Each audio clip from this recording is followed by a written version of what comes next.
کچھ دیگر خبریں شامل کریں اور آپ کو بتائیں لندن میں مقیم پراپرٹی لا ایکسپرٹ نعیم شیخ نے کہا کہ برطانوی پراپرٹی مارکیٹ گراوٹ کا شکار ہے۔ بڑھتی ہوئی شرح سود سے لوگ پریشان ہیں اور خریداری سے کترا رہے ہیں، تاہم سرمایہ کار اس صورتحال سے فائدہ اٹھا سکتے ہیں۔ اسی حوالے سے مزید تفصیلات جانتے ہیں وقاص احمد سے۔ جی وقاص، بتائیے گا انہوں نے مزید کیا کہا ہے؟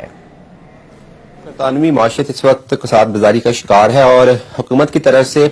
اگر ہم بات کریں پراپرٹی کے کاروبار کو بوسٹ کرنے کے لیے ایک طرف سٹیمپ ڈیوٹی میں کمی کی گئی، لیکن دوسری طرف جو شرح سود تھا بینکوں کا، جو مورگیج کی شرح تھی اور انٹرسٹ کی شرح تھی، وہ بڑھا دی گئی ہے۔ یہ جو دونوں انیشیٹوز ہیں یہ مارکیٹ پر کس طرح سے اثر انداز ہو رہے ہیں؟ نعیم شیخ صاحب ہمارے ساتھ موجود ہیں، پراپرٹی کے ایڈوائزر بھی ہیں، لائرز بھی ہیں، چیزوں کو بہتر سمجھتے ہیں۔ شیخ صاحب، آپ کو کیا لگتا ہے گورنمنٹ کہہ رہی ہے کہ ہم نے سٹیمپ ڈیوٹی کم کر دی ہے، تو لوگ پراپرٹی میں انویسٹ کر رہے ہیں یا لوگ ہاتھ کھینچ رہے ہیں؟ کیا چل کر رہا ہے مارکیٹ میں؟ یہ مسئلہ یہ ہے کہ بڑی کنفیوزنگ سچویشن ہے کہ لوگ پراپرٹی بائی بھی کرنا چاہ رہے ہیں کہ ایک طرف انٹرسٹ ریٹ جو ہے نا وہ زیادہ ہو گئے ہیں تو اس سے وہ ڈر رہے ہیں،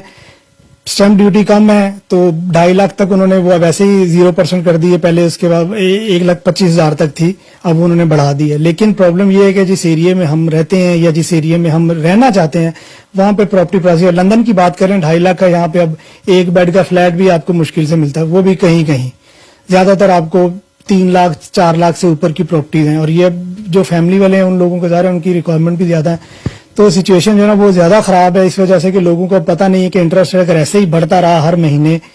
تو یہ لوگوں کی جو موگیج ہے یا وہ جو بھی ان کی ماہانہ قسط ہے وہ کہاں تک جائے گی، تو وہ نان افورڈیبل ہوتی جا رہی ہے۔ اور وہ ڈر یہ ہے کہ وہ اگر وہ لے بھی لیں، اس وقت وہ افورڈ کر بھی رہے ہیں تو آئندہ 2 مہینے 6 مہینے تک وہ افورڈیبلٹی نہیں ہوگی تو وہ گھر ریپوزیس ہو جائے گا۔ تو یہ بڑی جو ہے نا وہ کنفیوزنگ سچویشن ہے، اس میں ابھی تک کوئی بہتری کے بجائے تھوڑا سا وہ سمجھ لیں کہ وہ سٹاپ لگ گیا ہے یا نیگیٹو گروتھ سٹارٹ ہو گئی ہے کہ اب وہ یہ نہیں سمجھ آ رہی کہ اب بائیں کریں یا نہ کریں۔ تو انویسٹر ہے وہ فائدے میں، آپ کی بات ٹھیک ہے کہ ان کو فائدہ ہے، جن کے پاس بہت سارا کیش ہے وہ پراپرٹیز لیں گے، وہ آکشن پہ بھی اٹھائیں گے، ان کو مسئلہ نہیں کیونکہ انہوں نے کیش پہ لینی پراپرٹیز اور آگے سے رینٹل انکم جنریٹ کریں گے یا کل کو اس میں سے پیسے نکالیں گے جب پراپرٹی کی پرائسز بڑھ جائیں گی۔ لیکن اگر ہم بات کریں نا ایشین پرسپیکٹو سے یا پاکستانی پرسپیکٹو سے، تو ہماری کمیونٹی کے لیے پراپرٹی سیکٹر ہمیشہ سے بڑا اٹریکٹیو ہے، وہ پاکستان بیک ان پاکستان ہو یا یہاں پر ہو، جو لوگ انویسٹ کرنا چاہتے ہیں، پاکستان سے لوگ یہاں پہ انویسٹ کرنا چاہ رہے ہیں، کیا ایڈوائز ہے ان کو آپ کی؟ اور اس کے لیے ویسے جو ایز اے انویسٹمنٹ لے رہے ہیں ان کے لیے اپرچونٹی اچھی ہے، اس لیے کہ وہ اسٹیمپ ڈیوٹی بھی کم ہے، اب نیکسٹ ایئر تک جو بھی ریٹس سے اسٹیمپ ڈیوٹی کے انہوں نے وہ نہ بڑھانے کا فیصلہ کیا کہ وہ تب تک ویسے ہی منجمد رہیں گے، تو یہ اچھا ہے ان کے لیے، اس لیے کہ پہلے 2.5 لاکھ پہ کوئی نہیں ہے، اس کے بعد پھر وہ 6 لاکھ تک پھر وہ ایسے سٹارٹ ہوتی ہے، تو وہ یہ ہے کہ چھوٹے چھوٹے یونٹس کی صورت میں وہ پراپرٹیز لے سکتے ہیں، وہ پراپرٹیز میں انویسٹمنٹ کر سکتے ہیں، ان کے لیے خرچہ بھی کم ہو جائے گا، پراپرٹی لینے کا جو ایکسپینس ہوتا ہے جیسے کہ یہ ٹیکس ہے، اور اس کے علاوہ پراپرٹی کے ریٹ نہ بڑھنے سے بھی ان کو فائدہ ہوگا۔ لیکن عام جو کنزیومر ہے، جو آپ کے ہمارے جیسے جو اپنے لیے لیتے ہیں، ان کے لیے پرابلم ہے، وہ آپ کی بات ٹھیک ہے، اور وہ ابھی کچھ مہینے یا مے بی 1 سال 2 سال تک شاید ایسے ہی رہے۔ جی بہت شکریہ، آپ نے گفتگو سنی شیخ صاحب کی۔ شیخ صاحب کا کہنا ہے کہ جو سرمایہ کار ہیں جو پراپرٹی میں سرمایہ کاری کرنا چاہتے ہیں ان کے لیے یہ اپرچونٹی ہو سکتی ہے، کیونکہ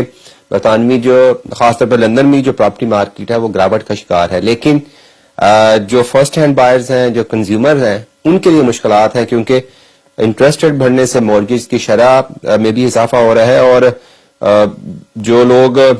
جنہوں نے جو پراپرٹیز ہیں وہ مورگیج تھرو لینی ہے ان کے لیے مشکلات ہیں، لیکن جو لوگ کیش پہ پراپرٹیز لینا چاہتے ہیں یا وہ انویسٹمنٹ کے پرپز سے کرنا چاہتے ہیں تو وہ بہت شکریہ وقاص۔